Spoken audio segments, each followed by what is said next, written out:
ওরা যখন বুঝতে পেরেছে যে জর্জ তার নিজের বাড়িতে ফিরে যাচ্ছে না, তখন অনেক অশান্তি করেছে, প্রচণ্ড অশান্তি করেছে। ইনফ্যাক্ট ওরা পুলিশকেও ডেকেছিল, পুলিশও এসেছিল হসপিটালে। বাট ঠিক সময় মতো George to control of the situation. ও যা বলার ওনাদেরকে বলে দিয়েছে। জানি আঙ্কেল, আমার জন্য আপনাদের যথেষ্ট অসুবিধার মধ্যে পড়তে হচ্ছে। ইনফ্যাক্ট আমি কিন্তু এখানে আসতেও চাইনি। এরা দুজন এমন জোর করলো, আমি এদের না বলতে পারলাম না। তবে আমি এটা খেয়াল রাখবো, আমার জন্য যাতে আপনাদের বাড়িতে কোনো অসুবিধে না হয়, কোনো অশান্তি না হয়। দেখো বাবা, অসুবিধার তো কিছু নেই।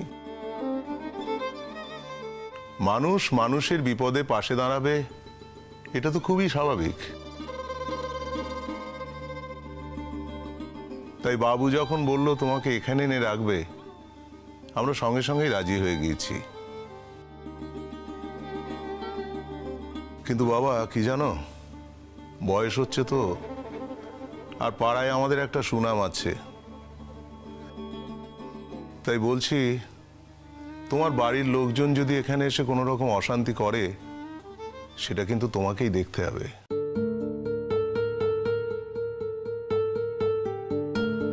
বিশেষ করে তোমার স্ত্রী রোহিণী, সে যাই করে থাকুক না কেন, তোমার বাড়িতেই তো সে আছে।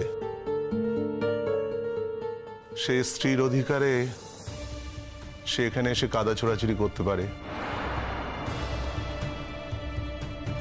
কোনো রকম অশান্তি, ঝামেলা, চিৎকার, চেঁচামেচি এগুলো করতে পারে।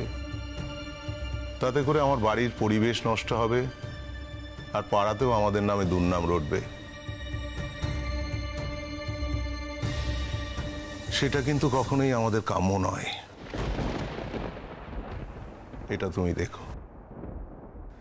আপনি চিন্তা করবেন না আঙ্কেল, আমি এমন কিছু করব না যাতে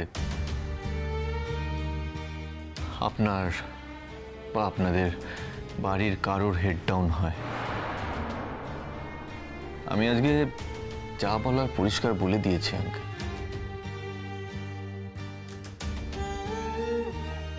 আমার মনে হয় না তারপর আর আপনাদের বাড়িতে আসার কেউ সাহস করবে। বাবা তুমি এত টেনশন করো না তো। তোমার বয়স হয়েছে, তোমার প্রেশার আছে, তোমার সুগার আছে, এগুলো বেড়ে গেলে আবার উইল বি ওয়ারিং।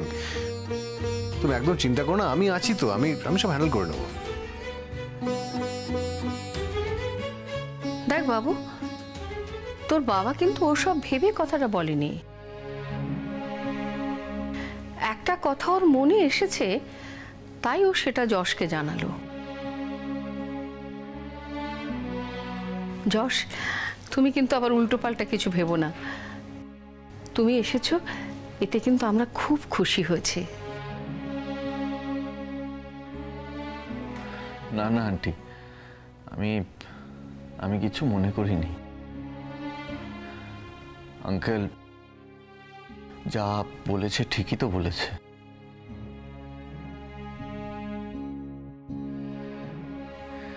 আঙ্কেলের যেটা মনে হয়েছে সেটা মনে হওয়াটাই তো স্বাভাবিক।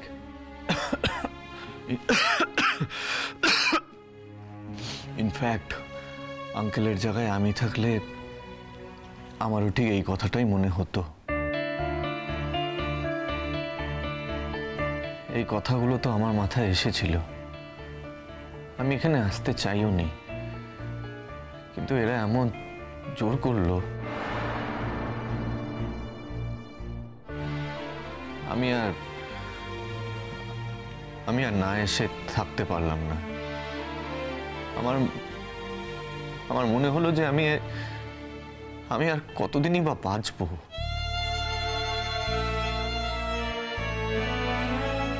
তাই যে কটা দিন বেঁচে আছি, সে কটা দিন একটু আমি আমার কাছের মানুষদের সাথেই থাকতে চাই।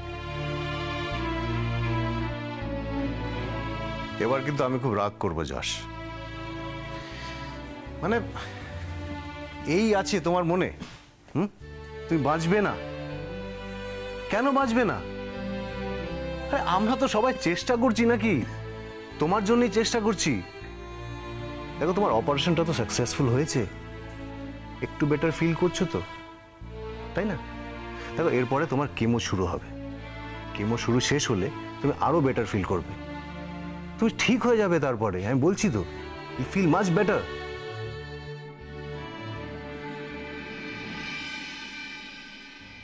আচ্ছা দাদাভাই, যশ কেন কোনোদিনও বুঝতে পারলো না বলো তো?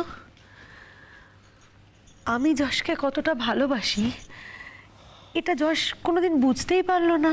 কেন পারলো না বলো তো? ও শুধু আমাকে চিনলো একজন স্বার্থপর মানুষ হিসেবে, যে কিনা নিজের স্বার্থের জন্য অন্যের ক্ষতি করে, যে কিনা শবনমকে খুন পর্যন্ত করতে চেয়েছে। কিন্তু এই নোংরা কাজগুলো আমি কেন করেছি সেটা একবারও ভেবে দেখলো না তো। যশটা আমার ছিল দাদা ভাই, যশটা আমার ছিল। আমি তো ওকে ভালোবাসি। আমার সাথে ওর এত বছরের সম্পর্ক ছিল, আমার সাথে ওর বিয়ে ঠিক হয়ে গেছিল। হঠাৎ একদিন সব বদলে গেল। যশের পছন্দ বদলে গেল, যশের ভালোবাসার মানুষ বদলে গেল, যশ নিজেই বদলে গেল। আমি তো বদলাতে পারলাম না। আমি তো টিল ডেট এই একটা জায়গাতেই দাঁড়িয়ে আছি, যশকে ভালোবেসে। আমার এখনো নিজের অস্তিত্বটা না অসম্পূর্ণ লাগে যশ ছাড়া। আমি ভাবতেই পারি না, আমি যশ ছাড়া ভাবতেই পারি না। যশের ওভারনাইট আমি জানি না কোথা থেকে কি পরিবর্তন হয়ে গেল, এত কিছু কি হয়ে গেল। কত স্বপ্ন দেখেছিলাম তো একসাথে, বলো কত স্বপ্ন দেখেছিলাম এতগুলো দিন ধরে, এতগুলো বছর ধরে, দুজনে একসাথে দেখা স্বপ্ন। তো সবটা ভুলে গেল, সবটা ভুলে গেল। ওর স্বপ্নগুলোও বদলে গেল। আমি তো বদলাতেই পারলাম না আন্টি, আমি তো বদলাতে পারলাম না। এটাই বোধহয় সব থেকে বড় দোষ হলো না আমার, বলো দাদা ভাই? এটাই সব থেকে বড় দোষ হলো যে আমি ওকে ভালোবেসে একটা জায়গাতেই দাঁড়িয়ে রইলাম, বদলাতে পারলাম না।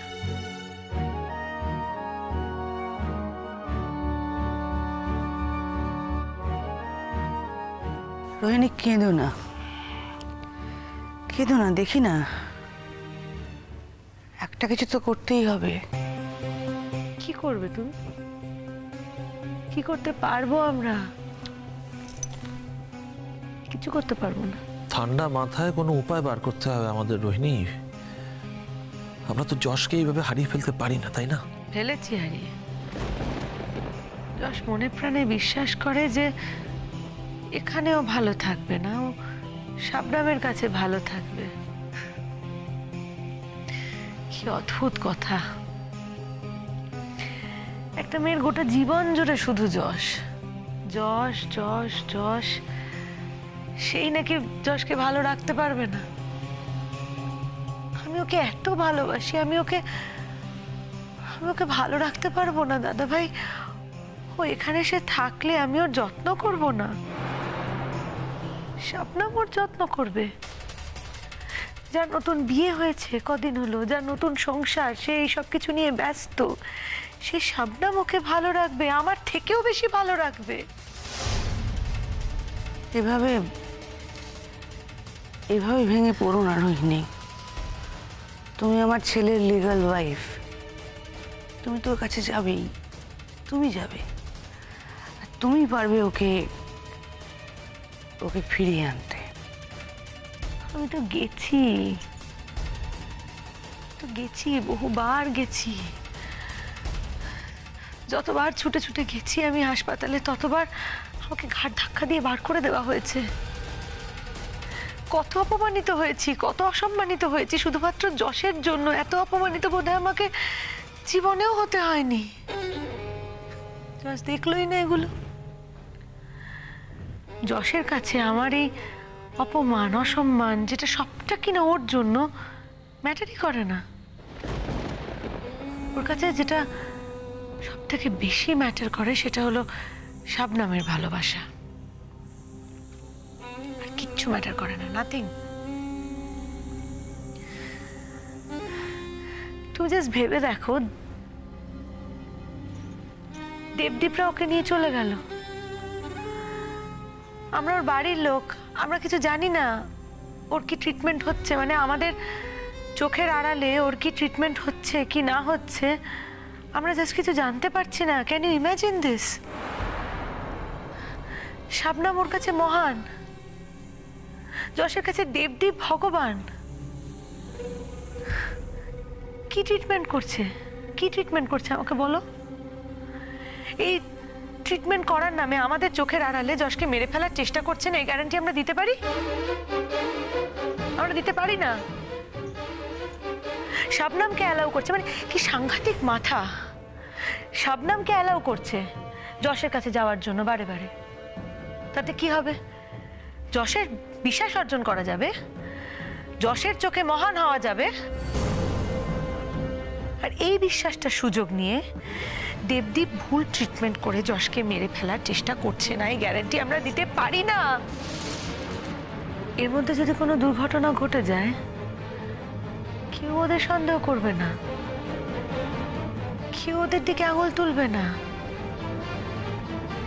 সবাই ভাববে যশ অসুস্থ ছিল, সেই অসুস্থতা থেকে একটা দুর্ঘটনা ঘটে গেছে, ওদের কেউ দোষারোপ করবে না।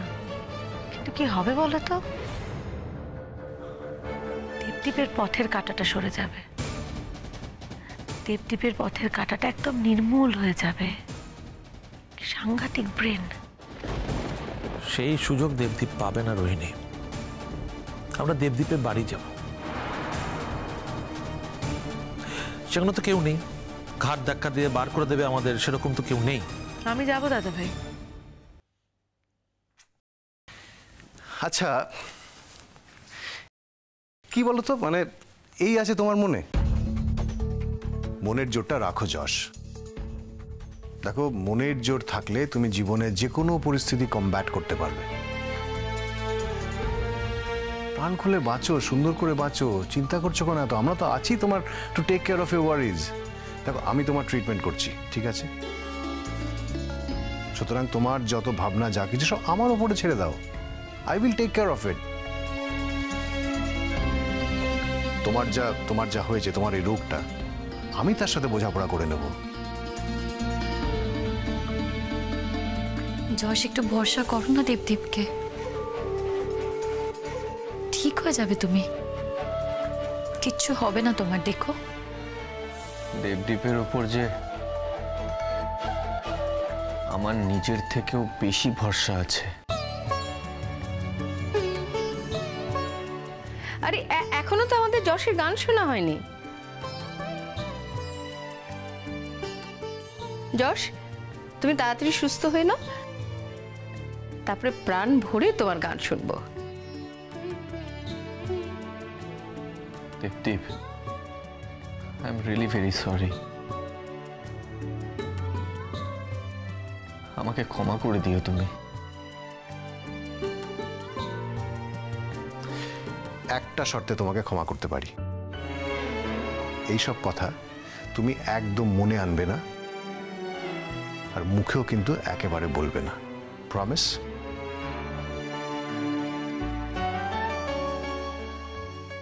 এই কান ধরে বলছি,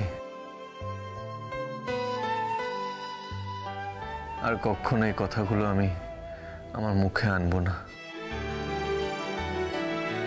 তোমার বাবাকে একটা ফোন করে খবরটা জানাতে হবে যশ। বাবাকে আমি ফোন করে নেব। আঙ্কেলকে বলো তোমার সঙ্গে যেন দেখা করে যায়। বলছি মৌহাদিকেও নিয়ে আসার কথা বলো। মৌহাদি তো আর হাসপাতালে আসতে পারেনি। যশকে কি তার ঘরটা দেখানো হচ্ছে?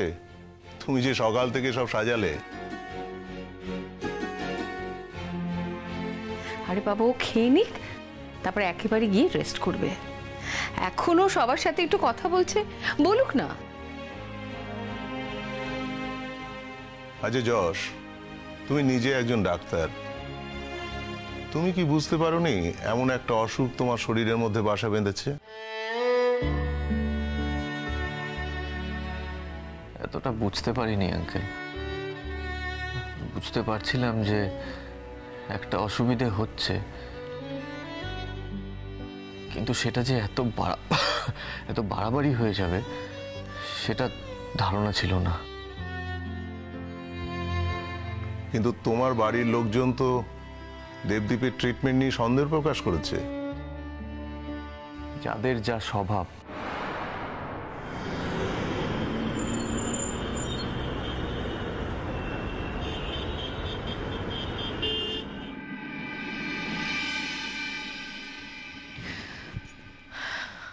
আমি যাব।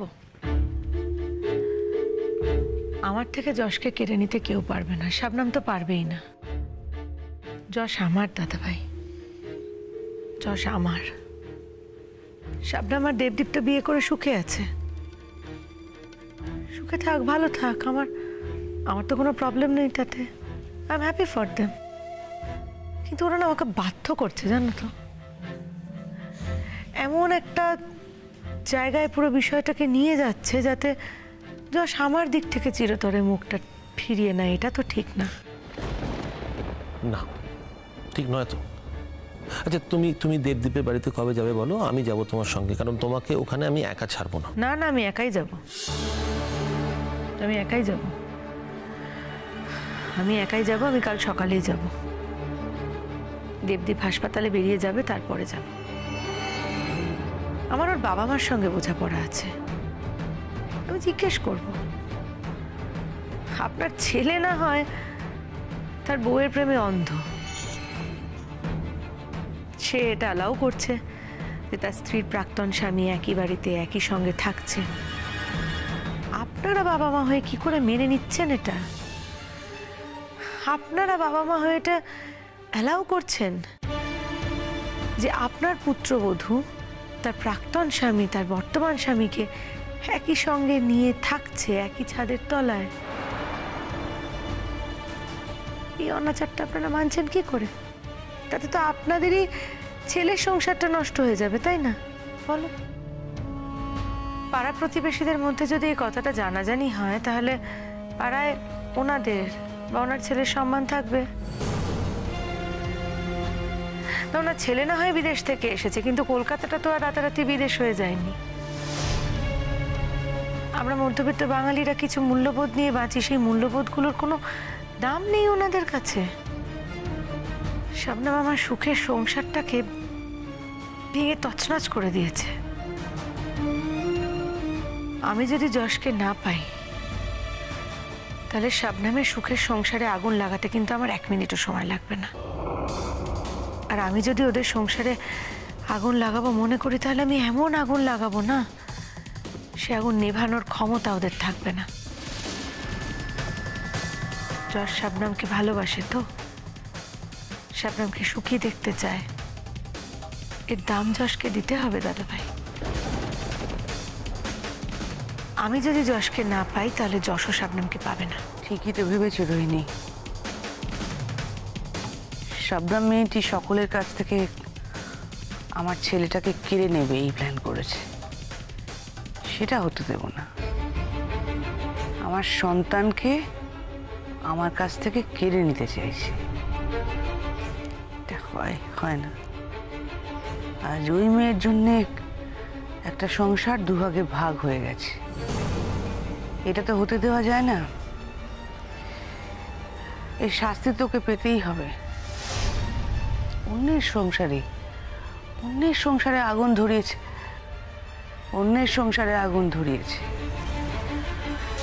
ওই মেয়েকে আমি সংসার করতে দেব না। রোহিণী, একবার যদি যশকে এ বাড়িতে নিয়ে আসতে পারি, তাহলে আমরা এমন ব্যবস্থা করব যাতে যশ আর কোনোদিনও দেবদীপ বা শাবনামের সঙ্গে যোগাযোগই না রাখতে পারে।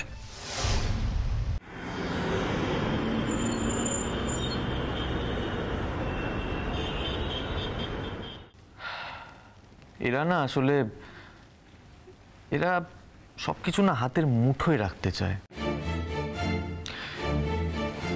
এদের মনের মতন সব কিছু হলে এদের কোনো সমস্যা নেই, কোনো প্রবলেম নেই। আর তার বাইরে কিছু হলেই, মানে এদের মনের মতন কিছু না হলেই সেটাকে এরা মেনে নিতে পারে না।